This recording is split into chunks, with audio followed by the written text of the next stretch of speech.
स्वागत है आप सभी का आपके अपने यूट्यूब चैनल एजुकेशनल चैनल में। तो आज की इस वीडियो में हम पढ़ेंगे एक्सपेंडेड फॉर्म विद एक्सपोनेंट। आप सभी ने ये तो पढ़ा ही होगा कि अगर हमारे पास एक फ्रैक्शन होता है 8/10 हमने मान लिया, ठीक है। अब अगर हम इसकी स्टैंडर्ड फॉर्म निकालेंगे, स्टैंडर्ड फॉर्म क्या होती है? सिंपलेस्ट फॉर्म होती है। स्टैंडर्ड फॉर्म होती क्या है? Simplest form. अब सिंपलेस्ट फॉर्म का मतलब क्या है कि अगर आपके पास कोई फ्रैक्शन है या फिर कोई फ्रैक्शन, दो फ्रैक्शन मल्टीप्लाई में है, तो आप उनको जितना से जितना सिंपल फॉर्म में कर सकते हो, जितना छोटा कर सकते हो उतना हम करेंगे। और जो वो छोटे नंबर आएगा ना, यानी कि जो इसकी सिंपल फॉर्म आएगी उसी को हम कहेंगे इस 8/10 की स्टैंडर्ड फॉर्म, यानी कि सिंपलेस्ट फॉर्म। अब मान लीजिए अगर हमने इसको काटा 2 से, ठीक है, तो 2 4 और 2 5। इसकी जो सिंपलेस्ट फॉर्म आई वो क्या आई? 4/5। इसकी सिंपलेस्ट फॉर्म क्या आई? 4/5। अब पढ़ते हैं एक्सपेंडेड फॉर्म क्या होती है। एक होती है स्टैंडर्ड फॉर्म और एक होती है एक्सपेंडेड फॉर्म। इन दोनों में बड़ा कंफ्यूजन रहता है कि क्या ये दोनों सेम है या दोनों अलग हैं। एक्सपेंडेड फॉर्म क्या होती है और स्टैंडर्ड फॉर्म क्या होती है? स्टैंडर्ड फॉर्म तो ये होती है। अब देखो, अब मान लिया हमारे पास एक नंबर है, क्या है? 6082, ठीक है। अब अगर हमें इसकी एक्सपेंडेड फॉर्म लिखनी है तो हम क्या लिखेंगे? एक्सपेंडेड फॉर्म, यानी कि थोड़ा सा खोल के लिखना, यानी कि इसको पूरा खोल देना है। तो हम क्या लिखेंगे इसको खोल के? 6 और 3 0, 1 2 3 प्लस, फिर ये 0, फिर प्लस, फिर 8 के बाद 80 प्लस 2, ठीक है।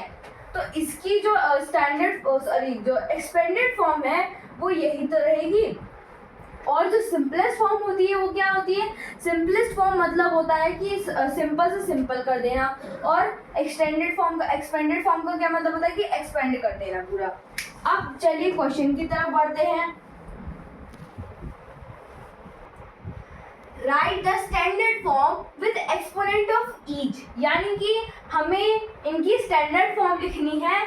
किसमें? किसके साथ? एक्सपोनेंट के साथ। अब देखिए हमें कैसे करना है।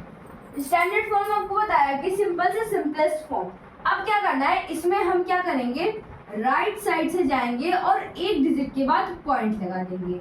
यानी कि हमें क्वेश्चन क्या दिया गया है, नंबर क्या है हमारा? 536 है। अब हम राइट साइड से जाएंगे और एक डिजिट के बाद डेसिमल लगा देंगे, यानी कि यहाँ पर। अब अगर हम इससे मल्टीप्लाई करते हैं, किससे अब हमें मल्टीप्लाई करनी है? 10 की पावर कितनी है? डेसिमल के बाद कितने डिजिट हैं? 2। अब आप कह सकते हैं इसको कि 10, यानी कि 10 की पावर 2 हो गई, जो कितना हो जाएगा? 10 × 10 कितना होगा? 100। यानी कि अगर हम इसकी मल्टीप्लाई 100 से करते हैं तो कितना आएगा? यही आ जाएगा। यही है इसकी स्टैंडर्ड फॉर्म। अब आप सोच रहे होंगे कि हम 10 की खाली हम 10 ही लेंगे, हम 100 नहीं ले सकते, हम 1000 नहीं ले सकते। वो इसलिए नहीं ले सकते क्योंकि जब हम इसके अगर मान लीजिए हमने 100 ही लिया, ठीक है, हमें एक्सपोनेंट के साथ लिखना है, तो ऐसा तो नहीं है हम 1000 लिख दें। हमें हमेशा अलग अलग नंबर ले, 1000 ले लिया, 100 ले लिया, 10 ले लिया, और जो और होते हैं 10,000 ले लिया, ये सब नहीं, हमें कोई एक ही नंबर चाहिए। अब अगर हमने 10 की पावर 2 ली तो कितना हो जाएगा?